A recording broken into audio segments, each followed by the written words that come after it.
Shalom a todos. Parashat Shavua, comentario de la Parashat Shavua, Parashat Vayei, Génesis 47, 28, 50, 26. Exilio.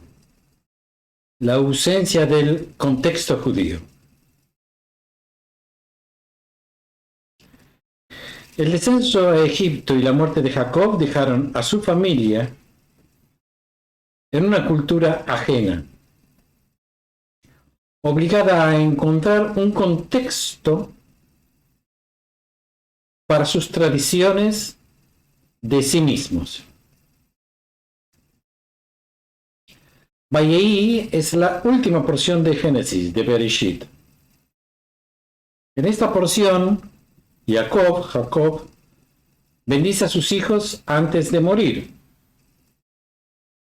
Y José, antes de morir, promete a sus hermanos que eventualmente Dios se acordará de ellos y los sacará de Egipto y los llevará de vuelta a Israel, y les pide que en ese momento se lleven sus huesos con ellos para el entierro final allí.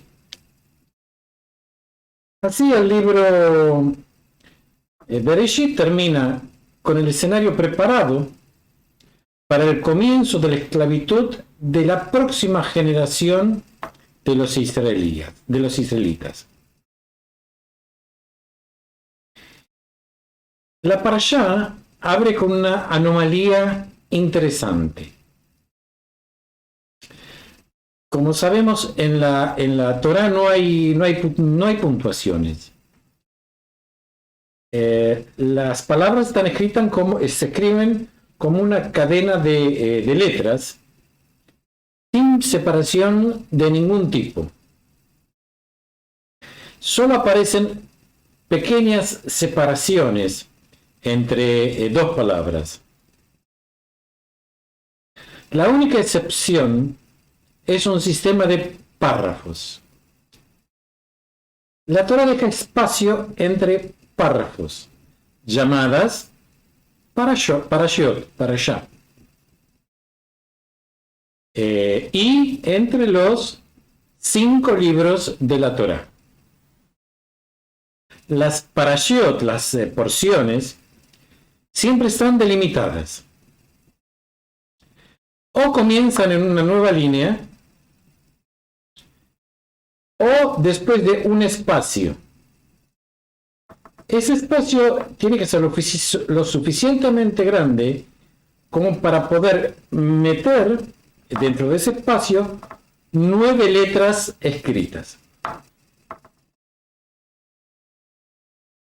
La porción Vayei es una excepción, ya que no hay ningún espacio entre el final de la porción de la parashá de la semana pasada, Vaigash, y el comienzo de Vayei. La última letra de Vaigash es seguida inmediatamente por la primera letra de Vayei.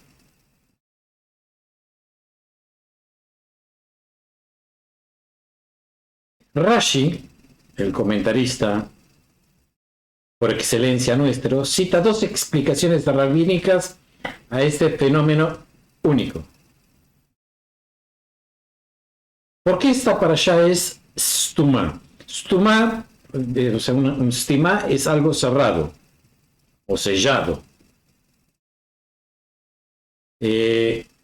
Porque es escrita precisamente, porque es escrita inmediatamente después del final de la parashá Vaigash. Y no hay separación entre ellas. Según Rashi, una vez muerto Jacob, los ojos y el corazón de los israelitas se cerraron por la opresión de su subyugación. Porque fue entonces cuando los egipcios comenzaron a subyugarlos. Otra explicación es que Jacob quería revelar el futuro a sus hijos. pero ese futuro estaba cerrado para él. Esta explicación rabínica de la falta de espacio vacío como una especie de juego de palabras. La palabra que describe esta falta de espacio vacío es tumá, o sea, algo satum. Tumá también describe dos maneras. Lo que le sucede al pueblo judío cuando termina la porción, que quiere decir que sus corazones y sus ojos están sellados por la presión de la servidumbre, y el propio Jacob tendrá el conocimiento del futuro negado, cerrado, o sea, no podrá saber qué pasará en el futuro, y él no podrá revelarlos a sus hijos. Este juego de palabras también funciona a nivel visual. La parte se llama cerrada y también parece cerrada, por lo que la disposición física del comienzo de la parte también se erige como una especie de símbolo de la cerradura, que será experimentada por Jacob y el pueblo judío en Egipto. La imagen que evoca el juego de palabras de los ojos y el corazón del pueblo judío cerrados por la subyugación es interesante. Pinta la subyugación como un evento ante todo interior, uno que ocurre dentro de la persona. La víctima está limitada, privada de su capacidad para sentir y para ver, es decir, de relacionarse e interactuar plenamente con el mundo en el que vive. La incapacidad de Jacob para ver el futuro es parte del mismo síndrome. En esta tierra extranjera, Jacob literalmente no puede ver ningún futuro para sus hijos. Solo subyugación y servidumbre, no futuro. Ahora bien, la pregunta obvia para nosotros y para también los comentaristas es: cuando Jacob murió, la esclavitud del pueblo judío aún estaba muy lejos. No serían esclavizados hasta después de la muerte de José y todos sus hermanos y toda su generación. ¿Por qué Rashi relaciona la muerte de Jacob con el cierre de los ojos y el corazón, la subyugación de su familia?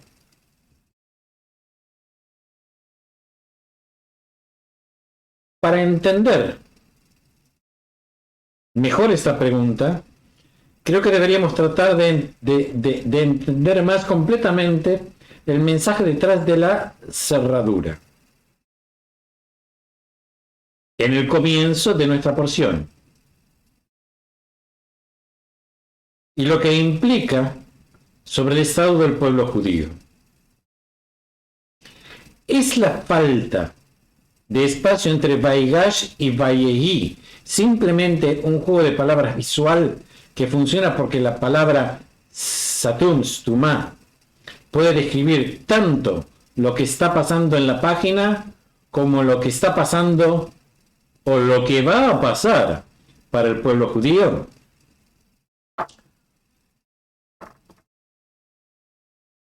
Hoy creo que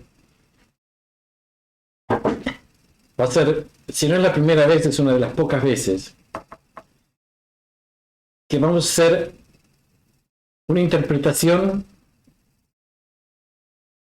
Voy a hacer una interpretación un poco más mística que de costumbre. Para ello nos vamos a dirigir, vamos a apoyarnos en Nachmanides. Rabbi Moshe ben Nachman, el Ramban, que como todos saben, nació en Girona, también vivió en Israel en el siglo XIII. En el prefacio, yo no, cito muy poco al Ramban. O sea, yo me apoyo muchísimo en el Rambam, pero en el Ramban cito muy poco, muy poco. Hoy va a ser una de estas veces. En el prefacio de su comentario sobre la Torá, cita una fuente rabínica que describe que la Torá es anterior a la creación del mundo. O sea, según Nachmanides, primero se creó la Torá y después se creó el mundo.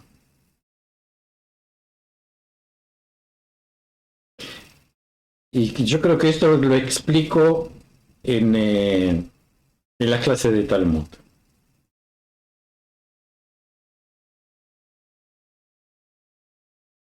Esta Torá espiritual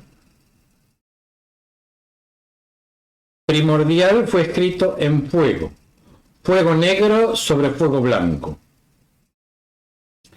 y sirve como una especie de prototipo místico de la Torá física real, que está escrita en tinta negra sobre un pergamino blanco.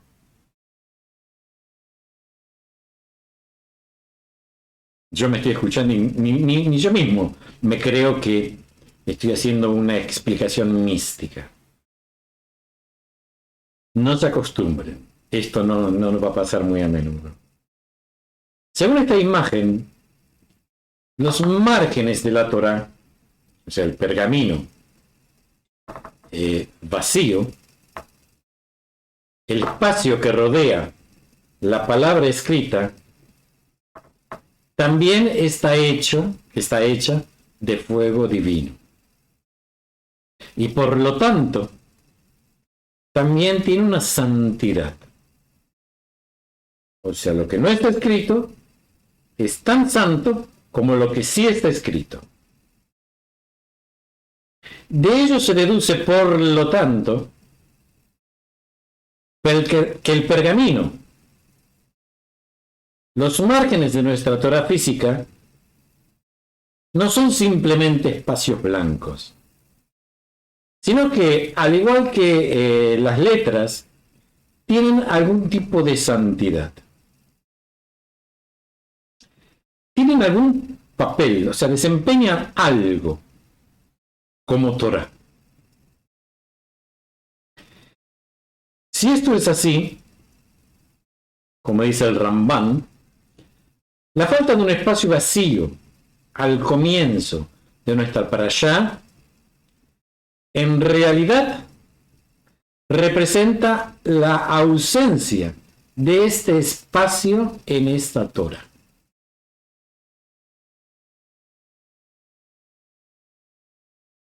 ¿Cuál es la naturaleza de la santidad del fuego blanco, o sea, el pergamino, los espacios en blanco de la Torá? Parecería que la noción de un margen divino tal vez indicaría que, además de la palabra, que transmite un mensaje específico de la Torá, también hay un contexto, un escenario, que es también sagrado, en el que reside la Torá.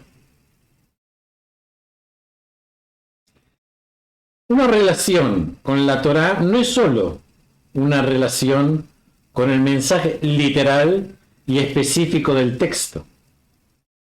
También incluye una relación con un entorno, como dijimos, las partes que no están escritas, un contexto en el que uno puede relacionarse con la Torá y el mensaje. El fuego negro, o sea, las letras, representa la santidad de la palabra de la Torá.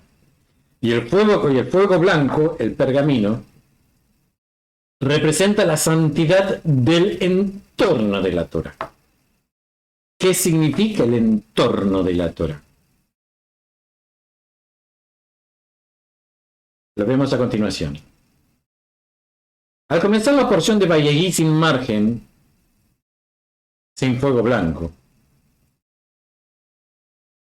La tradición nos está diciendo algo sobre la situación de la nación judía en Egipto, en el exilio. Cuando el pueblo judío partió hacia Israel, de Egipto hacia Israel, dejó atrás su contexto natural. Perdón. Cuando el pueblo judío partió de Israel hacia Egipto, dejó atrás su contexto natural, la tierra de Abraham, Isaac y Jacob. La tierra donde se convirtieron en un pueblo, donde se inició su relación con Dios y su pacto, y donde finalmente se desarrollaría. Este sería el contexto, el marco.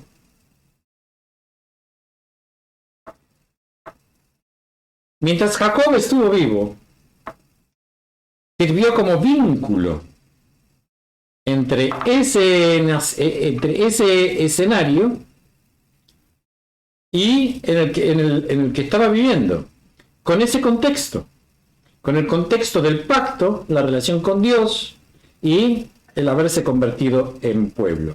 Y evitó que se perdiera este contacto con todo esto. Una vez que falleció, ese vínculo se perdió. Y aunque los egipcios aún no comenzaron a oprimir a los judíos, su existencia se hizo más estrecha, sin margen, sin contexto, sin un fondo, sin un padre o una madre protectora. No había un contexto. Es como, por ejemplo, en una familia cuando fallece un abuelo o los abuelos, que eran los que reunían a toda la familia, o los padres, que es lo que reunían a toda la familia. No hay un marco, falta ese marco.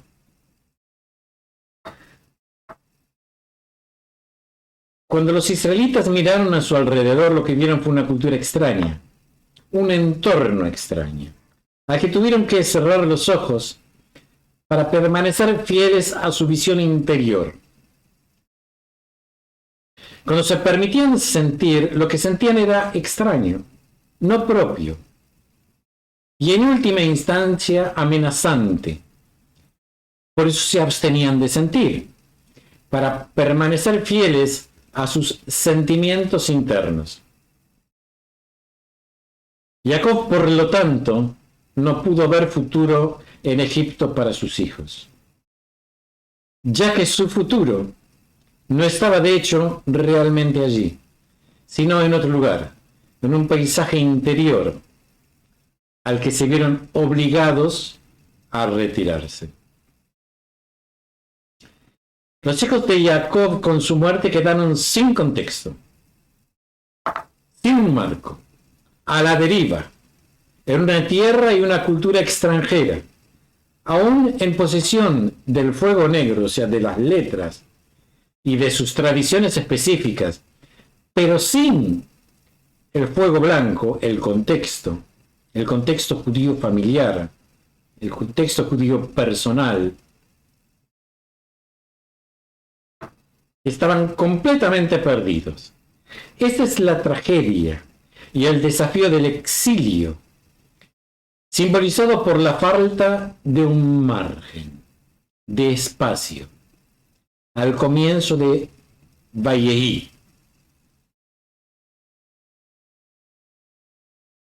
Estar condenados a vivir una vida que puede acceder a las especificaciones de la tradición judía, pero sin un contexto verdaderamente judío en el que vivir. Por eso mismo, no existe este margen blanco entre una parashá y otra parashá. Este es mi comentario anormal en mí de la parashá de esta semana. Que tengamos todos Shabbat Shalom y nos seguimos viendo, nos seguimos escuchando.